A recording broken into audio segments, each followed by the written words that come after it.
En Capital Radio, After Work, con Eduardo Castillo.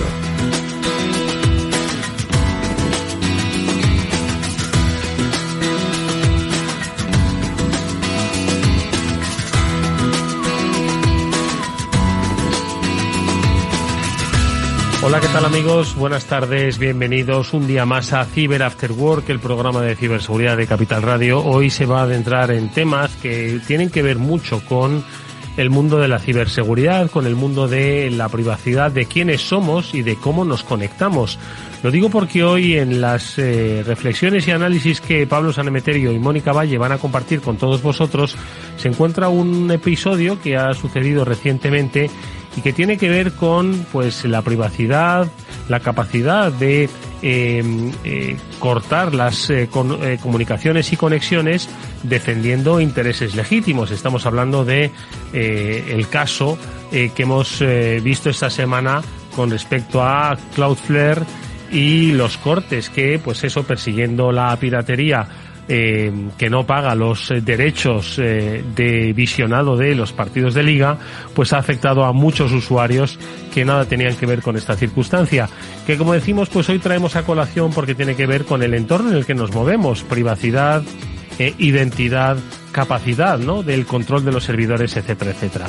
Ese es uno de los temas que trataremos pues con Pablo y con Mónica. Y otro que tiene también mucho que ver con nuestro tiempo de amenazas es el de la formación. Ya, si lo recordáis, desde principios de año venimos insistiendo en que trataremos con más frecuencia el tema no tanto de la ética, sino de por qué hay quienes prefieren pasarse al lado oscuro con un conocimiento importante en el materia de ciberseguridad y además hacerlo desde edades tempranas.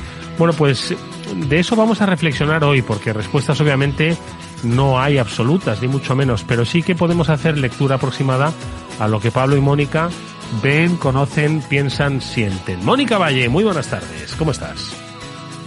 ¿Qué tal? Hola Eduardo, hola a todos, muy buenas tardes. Pues efectivamente, muchos temas de actualidad que seguro que los oyentes han estado pendientes durante estos últimos días de lo que ha ocurrido, y vamos a desgranarlo y vamos a desgranar también todas esas noticias que nos afectan día a día, a veces sin darnos cuenta, así que vamos a poner el acento en ellas. Efectivamente, porque ¿dónde se forma un ciberdelincuente? Es decir, ¿cómo aprende? ¿Cuándo se da cuenta de que el lado oscuro es más provechoso con unos conocimientos que en realidad ya no eran tan complejos como cuando estudió Pablo Sanemeterio? ¿O sí siguen siendo complejos? Pablo, buenas tardes. Buenas tardes, Eduardo. Pues sí, siguen siendo complejos, porque esto de la ciberseguridad tiene unas bases que es importante tener un estudio sólido y conocer qué es lo que está ocurriendo detrás, porque si no, aunque seas muy bueno, aunque seas muy malo, estés en el lado en el que estés, tarde o temprano va a haber algún concepto que te va a hacer agua, va a hacer algo que no vas a poder conseguir ese compromiso o ese seguir escalando o progresando en el compromiso de una empresa o en el robo de datos. Puede que hagas cositas sencillas, puede que hagas algunas cosillas, pero si realmente quieres jugar, como se dice muchas veces, en las ligas mayores, pues al final hay que trabajar y estudiar.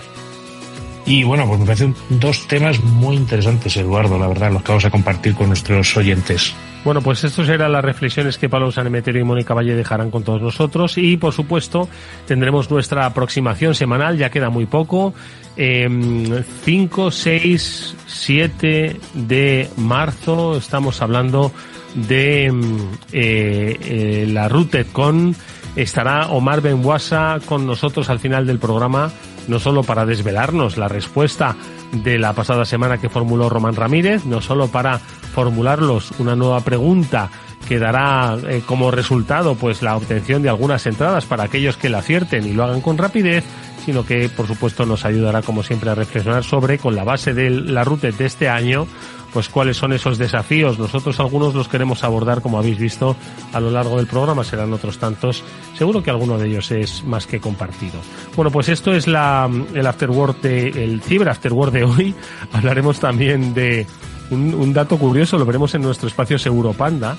Sabéis que esto va a sorprender a más de uno, que los millennials y la generación Z, los centennials, son más vulnerables a los ciberataques que los baby boomers, aquellos que eran analógicos y que hoy andan con un móvil? Sí, quizás nuestros padres, que muchas veces tememos que ellos sean las víctimas de esas ciberestafas, bueno, pues al parecer son menos vulnerables que los millennials y los centennials. Será por el tiempo que pasan en las redes, claro, que eso les hace, si es por una cuestión de exposición, pues más vulnerable. Pero bueno, lo comentaremos en nuestro espacio Seguro Panda al finalizar el programa. Nosotros lo que hacemos ahora es pues ver las noticias que hoy nos acompañan y que, pues eso, tienen que ver con los riesgos a los que se someten las empresas y, ojo, las consecuencias, ya no solo en reputación o en robo de datos, sino en las multas, que esto ya es una realidad. Venga, vamos con las noticias.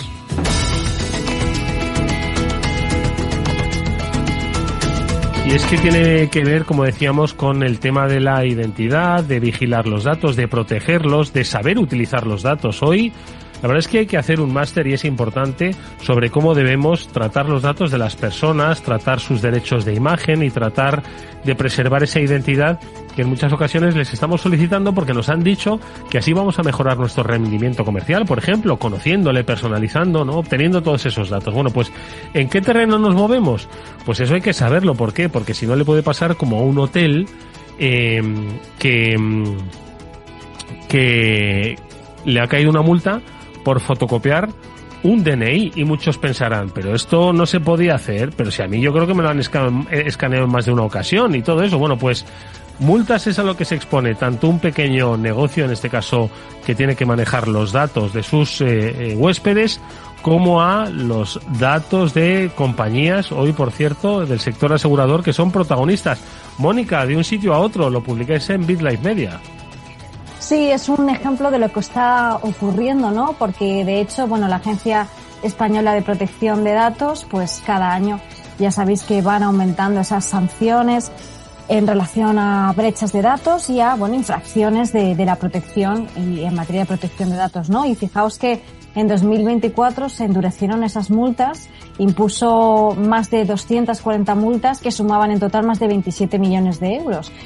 Y bueno, pues por poner algunos ejemplos, es que precisamente hace tan solo unos días salía a la luz una sanción a un hotel, una pensión pequeña en Cantabria, que le dijo a un cliente, a un huésped que se iba a alojar y que ya tenía hecha su reserva desde hacía un mes: oye, dame tu DNI porque lo voy a fotocopiar.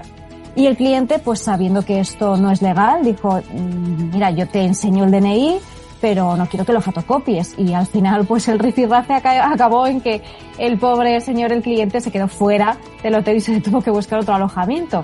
Denunció el caso a la Agencia Española de Protección de Datos y le han dado la razón, y al hotel pues le han sancionado con 1.500 euros por pretender fotocopiar ese DNI del cliente sin necesitarlo, ¿no? Porque sí que es cierto, y hemos estado hablando aquí de que hay una serie de requisitos. Los hoteles tienen esa obligación de recabar ciertos datos, pero no de fotocopiarlos, ¿no? Y eso es algo que, bueno, a los usuarios es interesante que sepamos.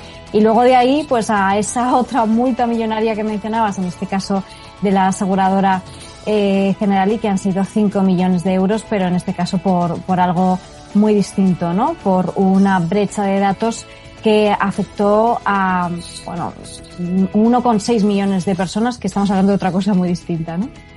Oye, Pablo, pero claro, si es que aquí hay clientes que saben sus derechos digitales, pero quizás hay comercios que los desconocen y piensan que les va a caer a ellos la multa porque quizás han leído, han malinterpretado, y al final uno se queda sin dormir y el otro se queda sin 1.500 euros. Que, ojo, tela para un pequeño negocio de hostelería, en este caso de alojamientos. ¿Qué es lo que te parece, Pablo?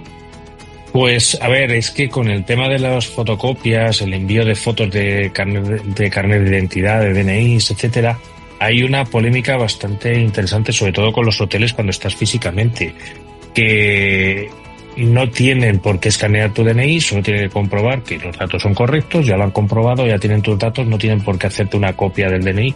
Sobre todo porque además con esas copias de los DNI, dependiendo de cómo estén, pero normalmente si se hacen a color y demás, si luego sufren una de estas fugas de información, que tanto hablamos también en las noticias, que no hay semana en la que no hablamos de una fuga de información, pues algún malo puede pedir un préstamo a tu nombre si consigue ese DNI. Entonces es un riesgo bastante alto. Es cierto que hay bastantes personas que ya están tratando de ejercer sus derechos, pero luego te expones también muchas veces a empleados a los que les han dicho que se tiene que hacer y es la única forma de hacerlo.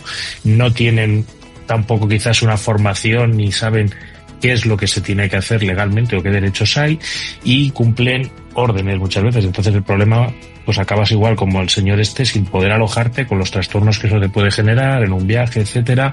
Entonces yo espero que esta noticia vaya llegando cada vez más a las cadenas hoteleras y empiecen a tomar nota de que no hay que escanear los DNIs, que con validar los datos es importante. Lo que también es curioso es que esto va a chocar bastante con la ley de viajeros, esta que también hablamos en su momento, con la cantidad de información que piden y que les exigen a los agencias y a los hoteles de datos que van a recabar de los viajeros. Sí, es que, vamos a ver, yo creo que está muy bien crear un marco regulatorio, sin lugar a dudas, para tanto los usuarios como las empresas, por supuesto, como para los pequeños comercios, ¿no? Pero yo creo que hay que hacer mucha didáctica con esto. Lo digo a propósito de nuestra siguiente noticia. Al parecer, una persona joven, según la noticia, pues fue víctima de una ciberestafa a través del móvil y hizo una reclamación a su entidad bancaria, pues para reclamar ese dinero, ¿no? Bueno, pues esto acabó en juicios y lo ha perdido. La Audiencia Provincial de La Coruña, si no me equivoco, Mónica, ha fallado a favor de la sucursal bancaria de indemnizarla, diciendo pues que ya sabía mucho de, vamos, estoy simplificando, ¿no? Que de alguna forma que era una persona muy digital y que entendemos que conocía los riesgos. No sé si es así del todo. ¿Qué ha sucedido con este caso? Sí, efectivamente, por explicarlo de una manera más resumida, ¿no? Porque sí que es verdad que ha habido una serie de juicios. Pues en este caso la Audiencia Provincial ha dado por válido el criterio de la defensa, como decías, del banco, ¿no? Y han alegado que la denunciante era una persona joven y que estaba acostumbrada a usar la banca electrónica en su móvil. Entonces, si había caído en el engaño por actuar de manera precipitada, poco reflexiva y excesivamente confiada, son las palabras en este caso de la defensa, pues entonces el banco tiene razón y le han absuelto de tener que pagar de tener que darle de nuevo a la cliente ese dinero que le habían estafado, ¿no? En este caso era un smishing a través de un SMS que recibió un mensaje diciendo que su tarjeta o cuenta está bloqueada temporalmente por razones de seguridad y para reactivarla actualice su información. Es decir, que la víctima pinchó, llegó a una página que era un phishing, similar a su entidad financiera, ya sabemos lo que ocurre, ¿no? Y le robaron el dinero a través de esa estafa de suplantación de identidad. Entonces, bueno, yo creo que sí que es interesante hablar de esto, ¿no? Se puede abrir desde luego un melón interesante porque quién se considera que una persona tiene suficiente nivel de cultura de ciberseguridad para que un banco no te devuelva un dinero de una estafa, ¿no? ¿Qué opináis? Pablo. Pues lo veo cuanto menos que va a ser un tema controvertido, porque no creo que porque seas joven o porque estés acostumbrado a usar un móvil conozcas los riesgos y conozcas los peligros de Internet. Es una cosa importante. ¿A qué edad se empieza a ser una persona ya lo suficientemente joven y habituada a las redes sociales para que en este caso pues oye, cometas un error? Que al final todos estamos expuestos a que nos llegue un SMS de estos, por lo que sea estés en el trabajo con muchas cosas a la cabeza a la vez, te hayas preocupado que tengas que pagar un paquete o algo que querías pedir urgentemente y cometas el error de meter la información de tu banco y los malos pues se lleven dinero o parte de tu dinero. Creo que es un debate o se abre un melón, como bien dice Mónica, muy controvertido, porque por un lado está pues esa parte de quizás de negligencia de los usuarios, que es indudable, porque ahí compartes unas contraseñas que jamás deberías compartir, pero al final también los usuarios y solo a mí lo que más me llama la atención de la noticia es lo de que eres joven y estás acostumbrado a Internet. Eso es un punto controvertido. Sí, sin lugar a dudas, ¿no? Pero bueno, yo creo que las dos últimas noticias que hemos leído abre un debate, ojo, que está yendo demasiado rápido la regulación, y me parece muy bien, pero madre mía, siempre se dijo que la regulación iba por detrás, ¿no? En este caso está yendo por delante del usuario, ¿no? Y entonces, oiga, vamos a sentar un poco las bases de una cultura de ciberseguridad, ¿vale? Y vamos un poco a actuar en consecuencia, desde la protección de datos hasta la propia responsabilidad de uno, ¿no? Donde queda. Yo creo que esto es un campo que todavía no está ni mucho menos explicado, ¿no? Sobre todo si tenemos en cuenta el grado de acción de cultura de ciberseguridad que se hace a nivel nacional, ¿no? Es decir, hay instituciones, pero bueno, poco se hace, y nosotros somos testigos a través de este programa, poco se hace en materia de concienciación de ciberseguridad como se ha hecho con otras campañas igual bueno, que abordaron aspectos que eran pues muy perjudiciales para la salud física, como podían ser las drogas, como podía ser las campañas de la Dirección General de Tráfico. Y esto, además, es que no estoy ni siquiera invitando a la comparación, es que es igual de preocupante y necesitamos una cultura financiera si todos vivimos en digital. Además, se ha demostrado que los riesgos cibernéticos también pueden acabar en problemas físicos para las personas, en perjuicios físicos para las personas.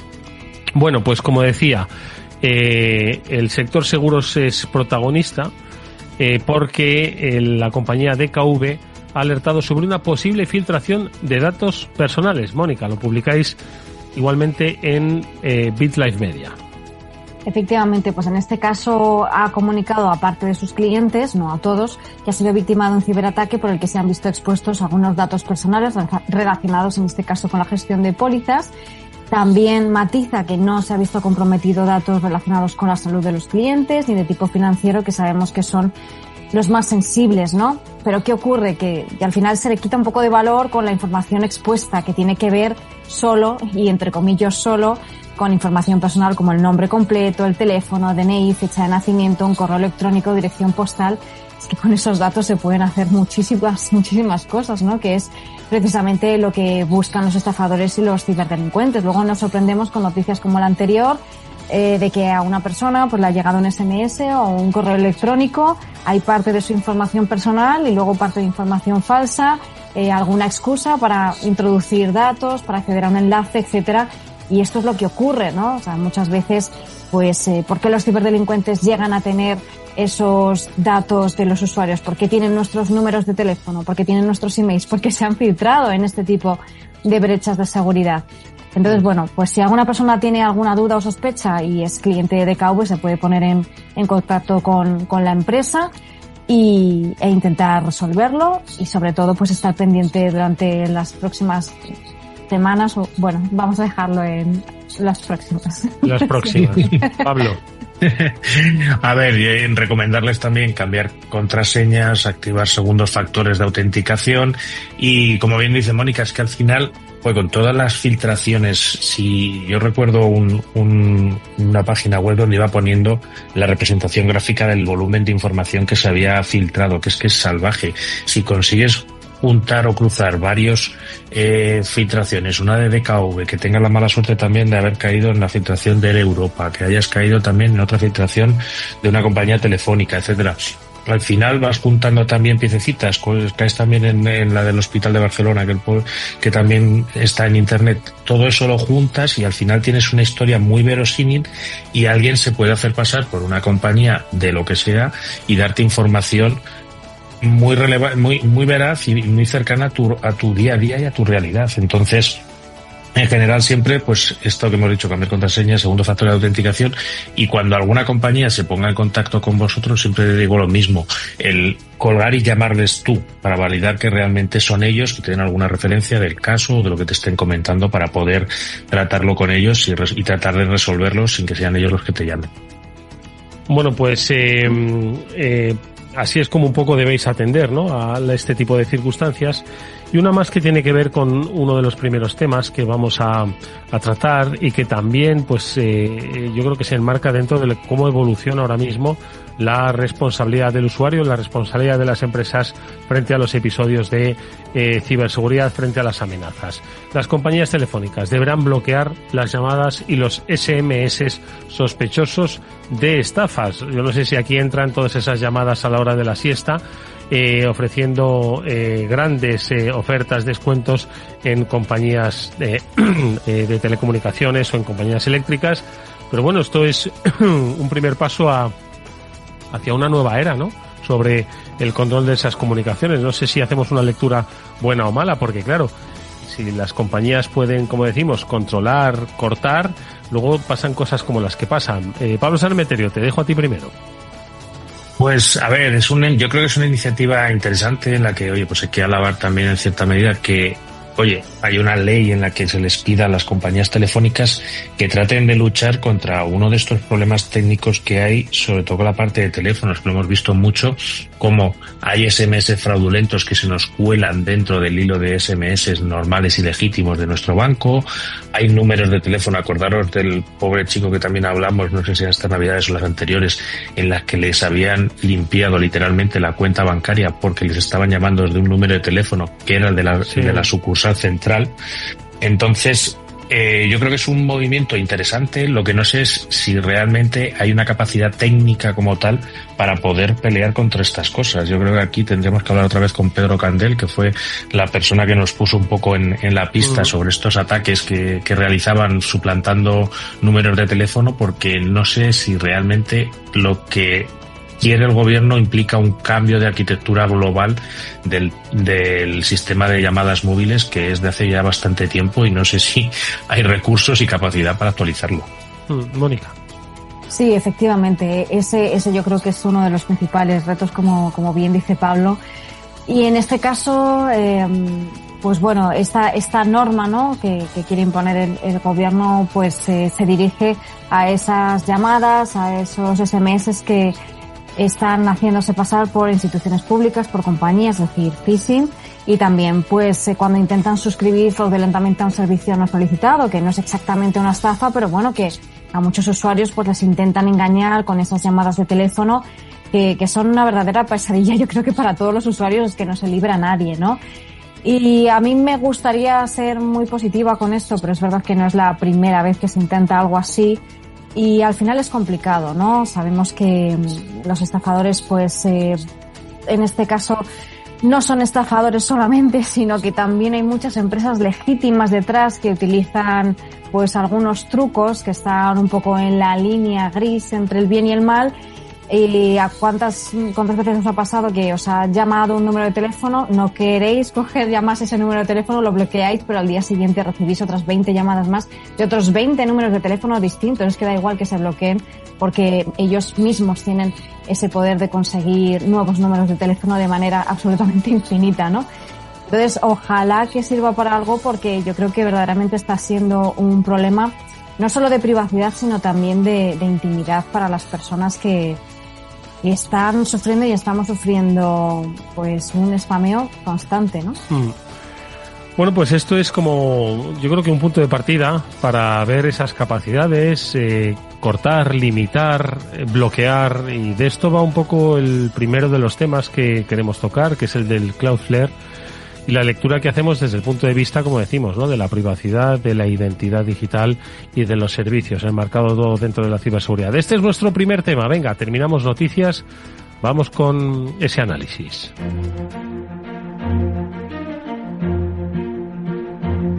Después del trabajo, After Work, con Eduardo Castillo, Capital Radio.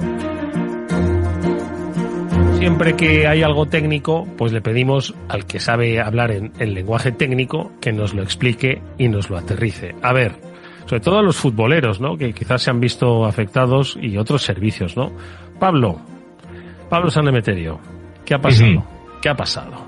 ¿Qué ha pasado? Bueno, esta jornada no, la anterior, que además fue la jornada del derbi Real Madrid Atlético, si no recuerdo mal y no me falla la memoria. No te falla.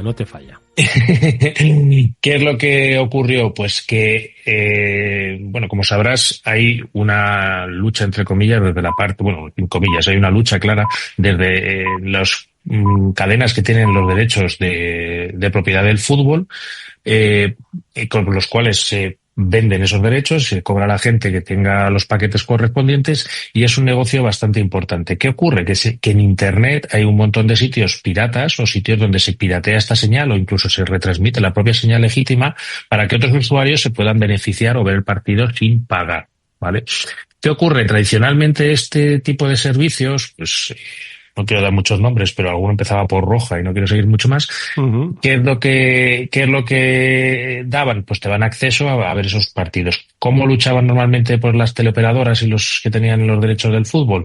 Pues bloqueando el acceso a esos dominios, ¿vale? Al final un dominio, el mío propio, por ejemplo, que es pesaneme.com, tiene una dirección IP en Internet que es donde está alojado y donde se puede ver el contenido de mi blog. Uh-huh. Normalmente estos bloqueos iban directos, entonces podías bloquear esas direcciones IP y estos dominios e impedías esa distribución ilegal de contenido. ¿Qué ocurre?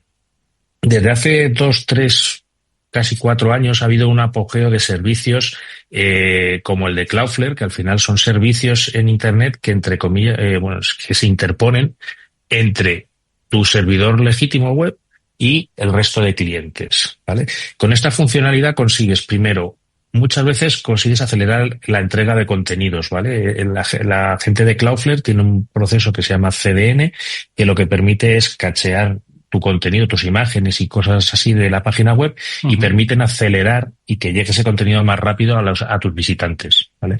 Otra ventaja también que tienen es que te permiten protegerte de ataques de denegación de servicio, ¿vale? Y tienen servicios también de WAF y de protección, donde nosotros, por ejemplo, nos apoyamos mucho en el servicio de Web Protection para proteger a las páginas web de nuestros clientes, ¿vale? ¿Cuál es el problema? Que ya la dirección IP de los sitios web no es visible. La dirección IP, cuando vas a resolver esos nombres o cuando vas a resolver pesaneme.com, es una IP de Cloudflare, ¿vale? ¿Qué ocurrió y cuál ha sido la polémica? Pues, entre comillas, han matado moscas a cañonazos. ¿Qué han hecho? Han bloqueado las IP de Cloudflare. Han conseguido parar esa distribución de contenido para la gente un poco más novata, ¿vale? Pero además han dejado fuera de línea a todos aquellos que usamos ese servicio, ¿vale? Y entonces, pues la gente que utiliza pues Internet normalmente se ha quedado sin poder acceder a nuestras páginas web. Entonces estás haciendo un dolo o un daño económico sobre servicios legítimos que no tenemos nada que ver con la distribución ilegal de contenido y que nos han aplicado un bloqueo. Es algo que ha sido pues bastante excesivo. Y por otra parte también poco práctico, porque al final si alguien tiene una VPN o se consigue tener un servicio de VPN o sale por Tor o por cualquier otro mecanismo, sigue consiguiendo acceder a ese fútbol o a ese contenido ilegal porque el bloqueo ya no le afecta a él, está saliendo por otro operador de Internet. Entonces, en este caso, Movistar ha sido la compañía que bloqueó todas las direcciones de IP de Cloudflare y esto es una mala praxis, yo creo, y una mala forma de luchar contra este contenido ilegal. ¿Cuál es un poco la reflexión, Mónica, que haces del caso que creo que lo ha descrito Pablo, yo creo que muy bien, ¿no? Sobre pues cómo se pretende, pues oye, combatir o preservar pues los derechos legítimos, ¿no? De emisión, en este caso, pero que se han entremezclado pues con, vamos a llamarlo complejidad, ¿no? Complejidad tecnológica. Lo digo porque lo pongo como ejemplo de muchas cosas que pueden producirse en lucha contra pues la piratería o en la búsqueda, ¿no? de delitos en el mundo digital y que al final pues van a utilizar artimañas, ¿no? Pues para camuflarse y bloquear o por lo menos dificultar esos bloqueos, ¿no? Pero claro, en esas artimañas pues los ciudadanos que lo usan de una manera legítima, como es el caso de Pablo, pues se ven perjudicados, ¿no? Entonces, ¿qué lectura podemos hacer de esto? Un poco, no estoy buscando ni mucho menos soluciones, sino que al final esto abre pues un debate, una reflexión que debe ser abordada, ¿no? Porque para la defensa un poco de los derechos de todos los implicados, ¿no? De los derechos legítimos tanto del propietario como del usuario legítimo, como por ejemplo Pablo.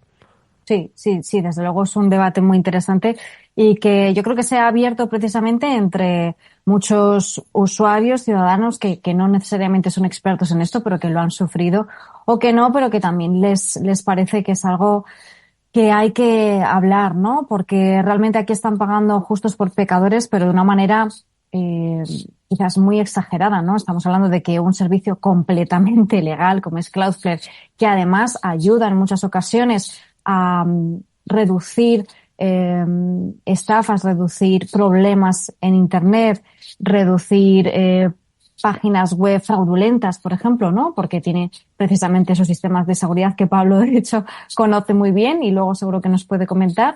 Pues no tiene ningún sentido, ¿no? Estamos diciendo que estamos bloqueando un servicio legal para, pues acabar con la piratería, que es algo ilegal, pero es matar moscas a cañonazos. De hecho, es que a mí me ha recordado, si recordáis el año pasado, precisamente hace, pues prácticamente era un año, yo creo, cuando se decidió bloquear Telegram en España de manera cautelar, la aplicación de mensajería, porque había grupos de ciberdelincuencia que sabemos que actúan ahí.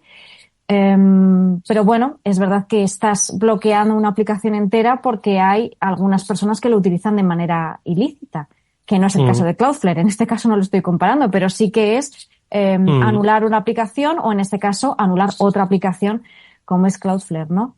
En este caso, ¿qué está pasando? Pues que hay ya muchas personas que se están planteando acciones legales. No es el caso de Cloudflare, que yo creo que no se lo está planteando, que yo sepa, no he leído nada al respecto, pero sí otras personas o expertos, de hecho, en ciberseguridad que sí que se están planteando, pues de alguna manera, reunir al mayor número de afectados posible por este tema y, bueno, pues ir viendo qué es lo que se puede hacer. O sea, que es posible que no quede en saco roto. Uh-huh. En cualquier caso, yo creo que Mónica has puesto, yo creo que un ejemplo de cómo se debe abordar, pues un poco, este tipo de acciones, ¿no? Es decir, quiero decir que hay que hacer un análisis sobre cómo, porque cada vez nos vamos a encontrar mucho más que a través de medios legítimos o medios que están en activo, ¿de acuerdo? Pues hay o no una comisión directa del delito, pero sí es la vía para la comisión del delito, ¿no? Y es un espacio en el que conviven gente que utiliza el servicio de una manera legítima, legal y provechosa y gente que lo desaprovecha. Entonces, claro, al final los legisladores y la propia lucha, ¿no?, contra la ciberdelincuencia, y no a la que solemos referirnos muchas veces en el programa, ¿no?, de esas grandes operaciones, sino quienes son los encargados de velar, ¿no?, por esa separación del cumplimiento, pues tienen que hacer un ejercicio, yo creo que bastante profundo, no solo de conocimiento técnico, sino como de interpretación de la legislación, porque ya con esto terminamos, Pablo, estamos moviendo en aguas que vamos cartografiando al tiempo que vamos avanzando, claro, y de ahí pues las consecuencias de episodios como el que has descrito muy bien hace un instante.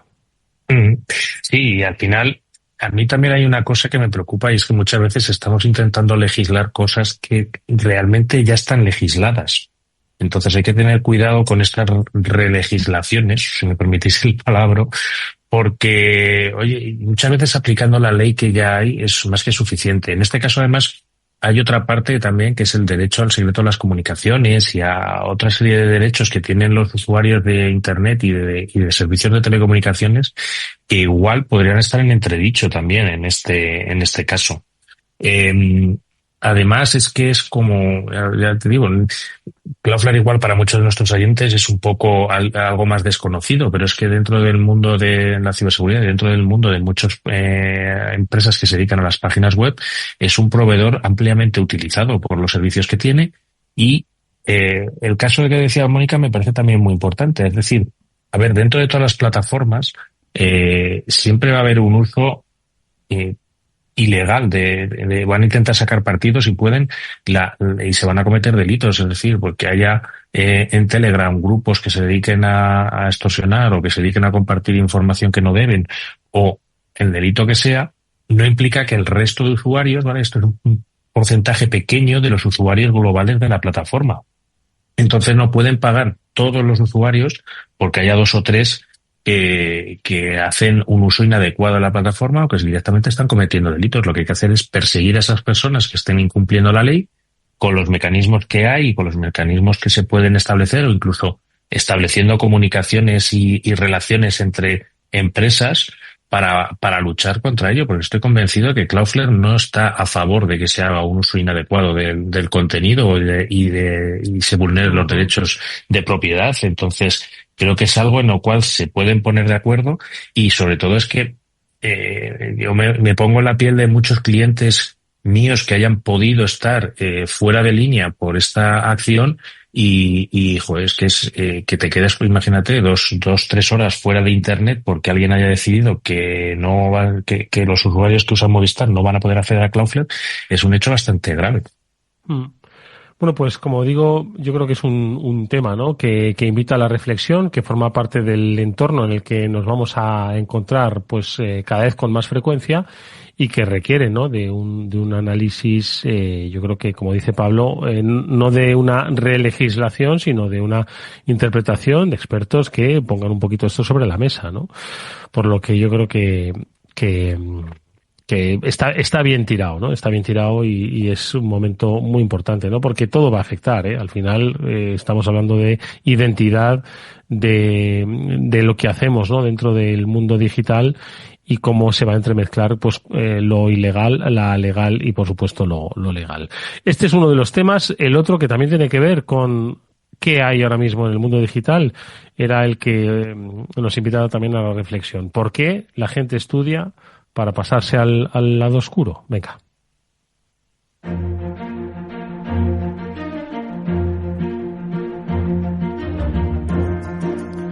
Y es que lo decíamos en más de una ocasión, nos lo cuentan en realidad los expertos, ¿verdad, Mónica? Dicen que, pues, la industria de la cibercriminalidad es una industria, pero completamente montada como si fuese una empresa, con departamentos, con áreas, me atrevo a decir que hasta con rangos salariales. Seguro que impuestos obviamente no pagan, pero es porque hay pues mucha atracción de talento, ¿no? Y eso es algo que nos hemos preguntado y que seguiremos, por supuesto, hablando, ¿no? Sabemos por qué uno se puede pasar al lado oscuro, ¿no?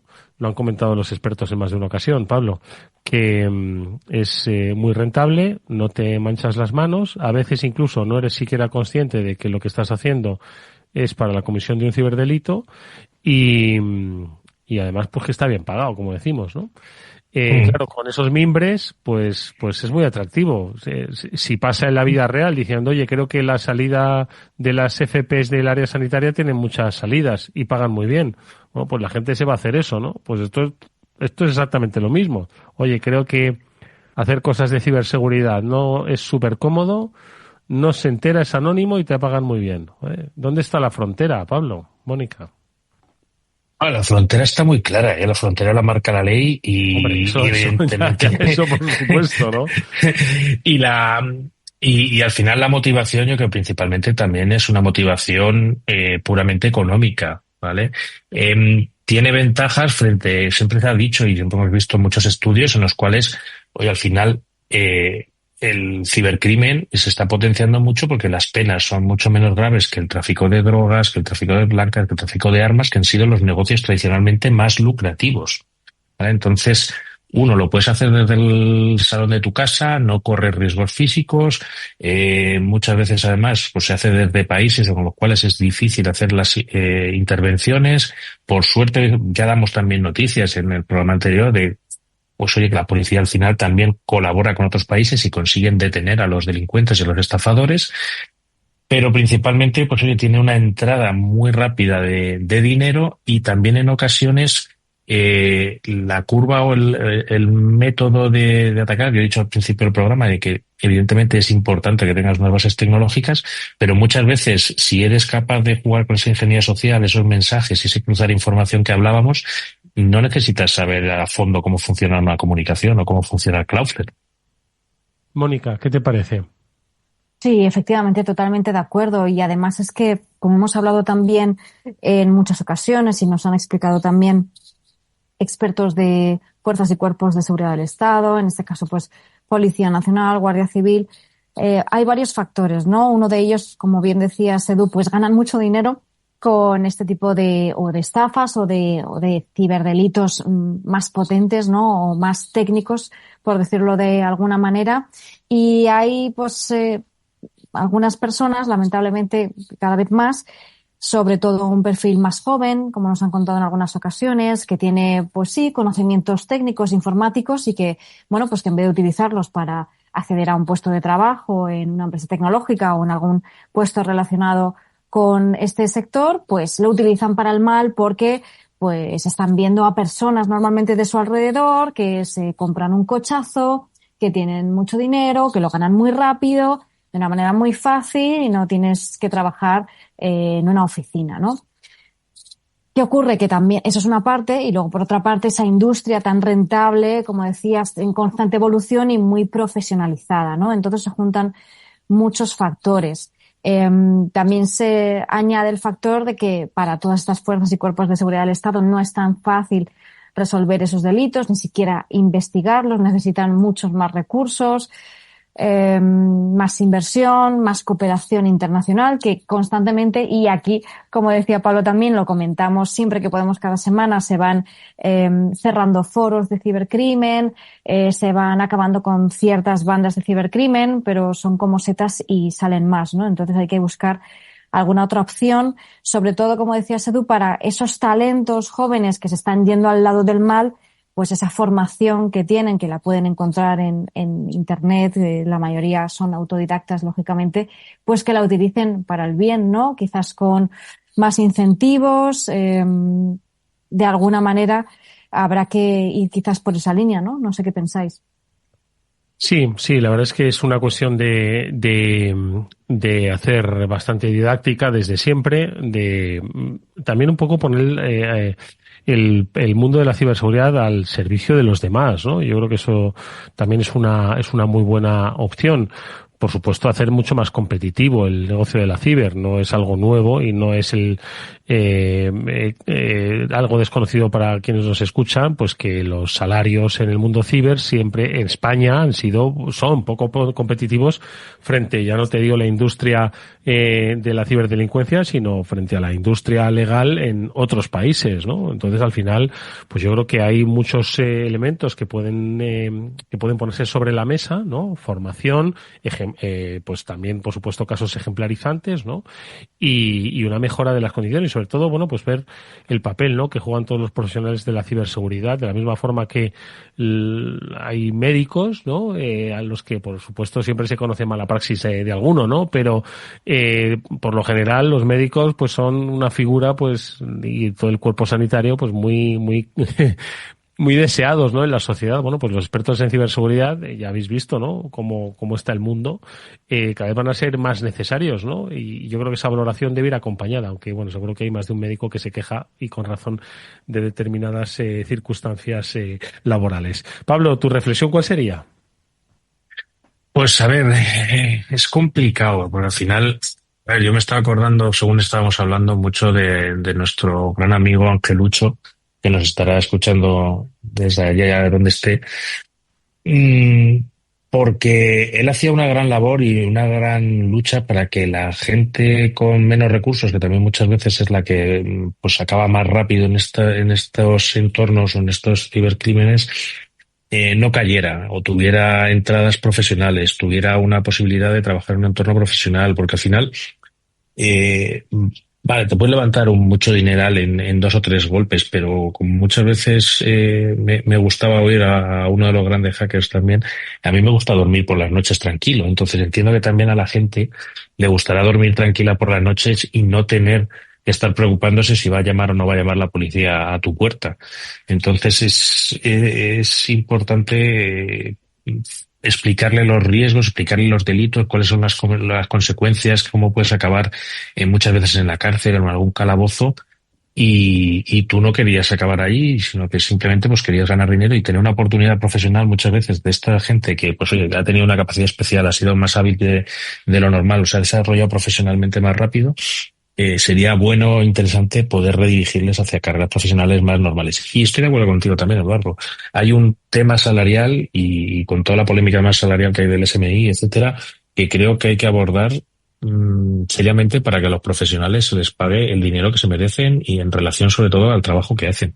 Absolutamente, y ahí no hay duda. Lo que pasa es que quienes tienen que hacerlo, no sé si están escuchando este programa, pero este y otros tantos programas y foros de opinión y análisis que están diciendo efectivamente que lo de los alerts en España, pues es una de las grandes fallas que ha tenido nuestro sistema en los últimos 20, 25 años y sigue todavía. Bueno, pues seguiremos abordando este tema, porque, como decimos, es un enfoque ético, pero también cultural, formativo, didáctico, en el que queremos participar desde el programa.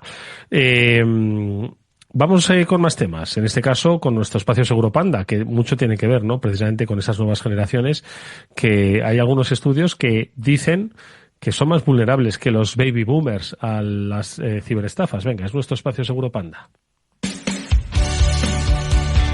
Espacio Seguro. Todo lo que debes saber para que tu día a día en Internet sea más seguro. De la mano de Panda Security.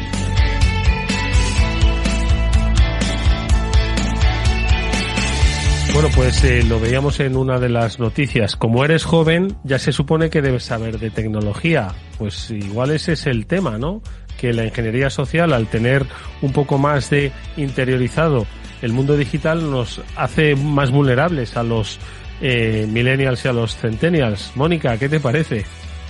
Efectivamente, muchas veces ocurre que cuando se dan las cosas por hecho o cuando ya has nacido con la tecnología bajo el brazo, como se suele decir, ¿no? Pues no es que no le des importancia, sino que das muchas cosas por hecho. Y en este caso, pues es lo que dice Panda Security, ¿no? Que las generaciones más jóvenes pues son más vulnerables a los ciberataques porque, bueno, pues son más confiadas, ¿no? Y que es lo que les está pasando a las generaciones como los millennials o como la generación Z, ¿no? Ha crecido en ese entorno digital y, bueno, estamos más acostumbrados a compartir información personal, pues vídeos, fotografías en redes sociales, ¿no? Y quizás, pues, no pensar en las consecuencias. Sin embargo, otras generaciones que han ido aprendiendo más y son más reacias a compartir este tipo de datos, pues no es un hándicap, sino que al contrario es algo bueno, porque ser desconfiados en Internet ya estamos viendo que es algo positivo, lamentablemente. Además, es que hay un tema, y yo creo que llevamos ya muchos años haciendo el programa y no hemos mejorado, ¿no? Es Panda Security el que ha realizado un estudio que dice que el 73% de los españoles cree que sus dispositivos móviles no necesitan más medidas de seguridad adicionales a las que lleva, que está bien como están, ¿eh? Que está bien. Entonces, yo creo que Pablo, que estas cifras bien perfectamente podrían ser de hace 5 años, ¿eh? Y al final, ¿sabes lo que pasa? Yo creo que muchas veces nos pensamos, la falsa sensación de seguridad es un gran enemigo, y es un gran enemigo para todos. Entonces, la gente muchas veces se piensa que ya está segura, ya ha hecho alguna inversión en seguridad, ya se piensa que con eso es suficiente o ya tiene una seguridad razonable, o muchas veces también incluso delegamos la seguridad en la tecnología pensando que todo es tecnología y nada más lejos de la realidad. Hay personas, hay procedimientos y en casa muchas veces lo mismo que hablaba antes de las estafas, llamar tú a la compañía puede ser una cosa diferencial y no hay ninguna tecnología muchas veces que te pueda ayudar tanto como ese pequeño pasito. Entonces, sí que es cierto que yo creo que muchas veces la gente es muy confiada. También pues pasa en el mundo físico. Yo tengo una reja y me creo que con eso ya estoy resuelto. E igual el día que te entran en el negocio y se lo han llevado todo, descubres que no era suficiente o que había una puerta de atrás. Bueno, pues este programa se suma al Nunca es suficiente en materia de ciberseguridad y lo que hace es invitando, como siempre, amigos y profesionales. Ya está con nosotros Omar Benbuasa. Venga, vamos a terminar el programa que nos quedan 4 minutos. Escuchamos sintonía, les saludamos. Venga, pues son esos 4 minutos en los que siempre es un gusto saludar a Omar Benbuasa. Omar, ¿cómo va eso? Buenas tardes. Buenas tardes, ¿qué tal estáis? Pues hacía tiempo que no te escuchábamos y veíamos por este programa, siempre es un gusto hacerlo y además sobre todo si nos vienes a hablar de la Routed.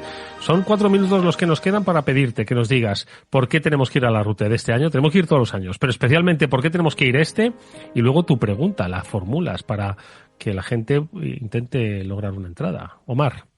Bueno, lo primero de todo es para verme a mí, para ver a Pablo Sanemeterio, veros a vosotros. No, eso está por descontado.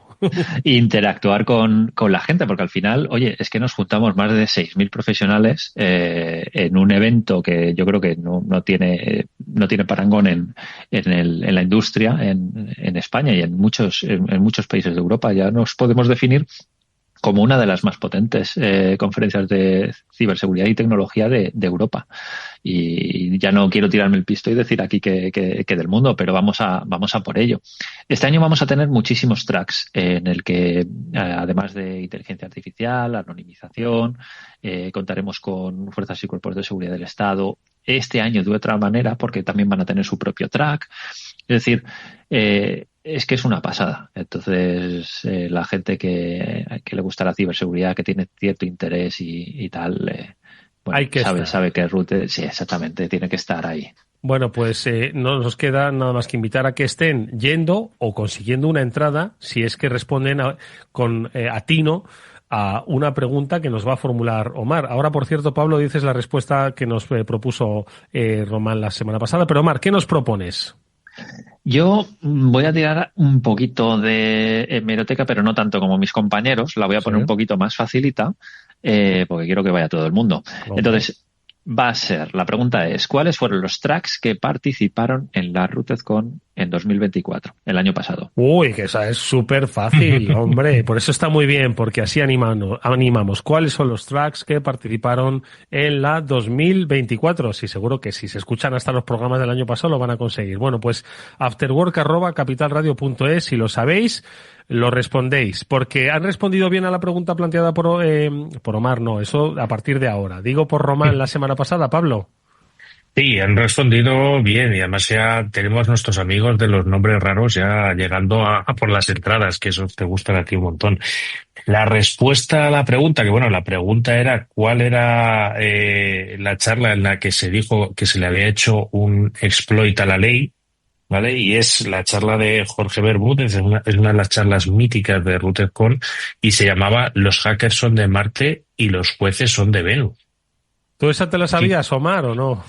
Sí, me la sabía. Es una de las más míticas que hemos tenido, sí. Fíjate, Y bueno, pues como bien teníamos, pues tenemos 5 ganadores semana tras semana. Nuestros oyentes no paran de acertar y entonces, bueno, pues recibirán por correo Javier, Casi, SV, Corneto Sabroso y el Chocas. Ya te he dicho yo que tenemos ya los nombres divertidos los nicks, volviendo la verdad por es que aquí. Es una de las cosas que más nos gusta y más admiramos. Bueno, pues queremos nuevos nicks de respuestas acertadas a la pregunta planteada por Omar. ¿Cuáles fueron los tracks de la Rooted del año pasado, 2024? ¿Qué lejos quedan aquellas Rooted de mascarilla y de pospandemia? ¿Cómo pasa el tiempo? Bueno, Omar solo ha retrocedido un año para daros esa pista. Y lo ha puesto sobre la mesa. Son ahora mismo los temas de referencia. Nosotros tratamos de aproximarnos cada lunes a ellos pues con un breve análisis, pero allí vais a tener 3 días de conocimiento intenso que los profesionales a los que ya de sobra conocéis